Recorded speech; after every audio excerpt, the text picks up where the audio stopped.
Hey, what's up guys? Commander Hill here again, doing another very special video on a comparison video on the two Covenant Wraiths released in the Halo Mega Bloks line from the 2010 one, as well as a look at the 2012 one. We'll be seeing the differences between the two and how they've upgraded to them. So I hope you guys enjoy the video, and let's get started. Alright, starting off, we'll be having a look at the 2010 release of the Covenant Wraith. This was a very nice set at the time. Very nice Wraith. There was some flaws about it, but at the time, this was a very nice build for Mega Bloks. So here's a nice little 360 of it. As you can tell, there's a lot of blocks put into this build to give it that curved look to it. They definitely did a better job in 2012, which I'll show you soon. So a really nice curve put onto it. A lot of blocks put into it. Like you can see tons and tons of blocks made into this. So very nice vehicle. Oh, up here we have a hatch that can open. See lots of blocks put into it. It's not just one piece. Inside you can put one figure to controlling it. There's a little control panel there. I think there was stickers to include in the control panel. I did not. I got this set off of a website and it was already open, so there probably was stickers included. So very nice about that if there was. There probably was a lot of stickers put into the side detailing here to give it extra detail like they did with a lot of the older sets. So a lot of detail put into it. The things on the back here to make it run. Very, very nice. Here's the flaps. They can rotate a little bit. Not really much rotation. You probably have to like stick it out a little bit because this piece is interfering with that, so you can't really rotate. These things cannot move like we see with the 2012 version. You cannot move these. These are stiff. Up here we have the little plasma cannon, which is made out of more blocks, so it can rotate around 360 degrees, the little build it has. Closer look at that. And then there's two little handles here, so you can place one figure inside there, manning it. And then back here, these flaps can open. They don't close all the way, which I hated about this build. Let's give you a better view on that. So they cannot close all the way, they just kind of close a little bit, so you just open them up. You can probably custom it so they close all the way, but it'd probably take a lot of ripping apart to get it to do that. Then this huge plasma motor can come out, so it's a very nice detail. Let's get that out. So very nice detail on that. And then you can open these two flats to reveal the little blue translucent pieces. So very nice detail on that as well. But that's basically a look at the 2010 release. Let's take a look at 2012. Alright, now we'll be taking a look at the 2012 release of the Covenant Wraith, which everyone absolutely loved over the 2010 release. Just a really sleek build they put into it. A lot of stickers bring out that extra detail. Just everything about it was upgraded and made into a really, really nice Covenant Wraith. So really awesome build. This has to be my favorite of the two, even though the other one is kind of more like a lot of blocks put into it than this one. This did have a lot of blocks put into it, but the other one just had a little unique piece to it.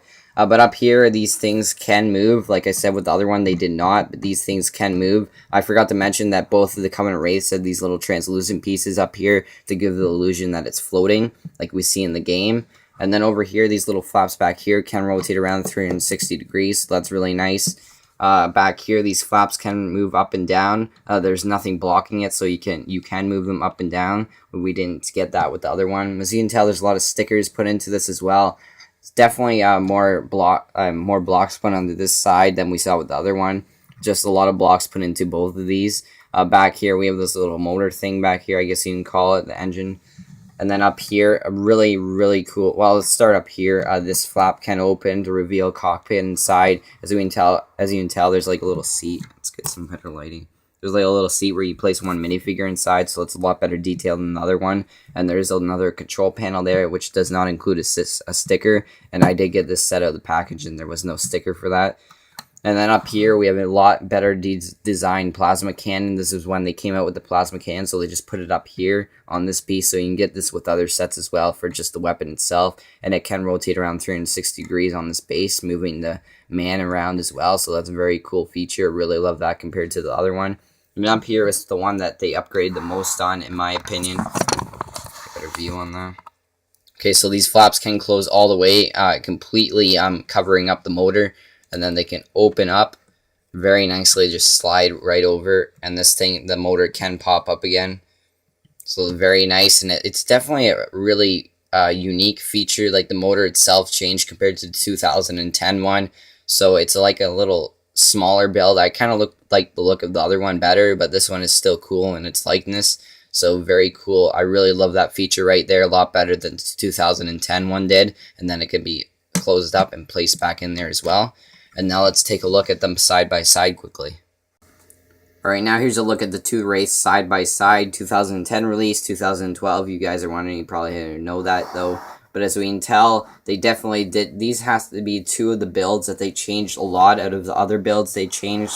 So they did really upgrade to the 2012. If you're looking to get one of these, definitely pick up this one. This one probably costs more anyways. But I got this for 15 bucks at my local Walmart, so it was a really good deal. So if you even find it at bargains or something, they probably have good bargains on that. So definitely pick this one up. Definitely a lot better build than we saw with the 2010 one. But if you're looking for more unique builds, definitely pick this one up. It's definitely a harder build than this one because there's not as many blocks that went into it. But definitely a sleeker look on this.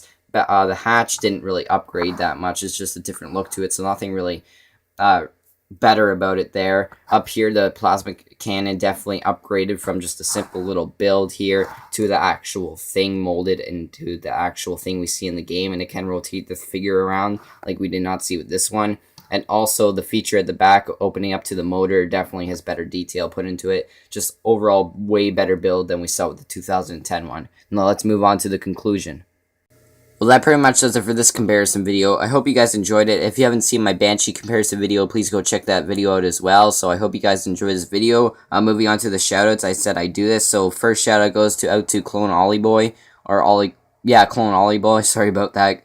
But he makes really cool stop motion. His series came out, so big shout out to him. Very cool stop motion series. Moving on, Donnie Lucero, I think that's how you pronounce it.